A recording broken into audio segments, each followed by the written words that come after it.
Good morning from Graham Family Farm. It's June 6th, 2025, and it's almost 9 o'clock in the morning.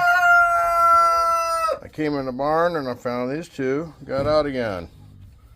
So they must be slipping through the bars. So I already fixed it over there. Tightened the gate yesterday, thought that's where that one got out. It must be going through the bars. Okay, they're all reunited. Well, it's already 74 degrees. The dogs are enjoying being out here on this grass.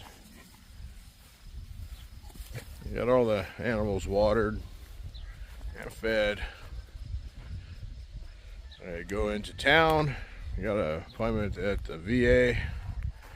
So I'll come back down here and check on them when I get back. Oh, I'll catch you later.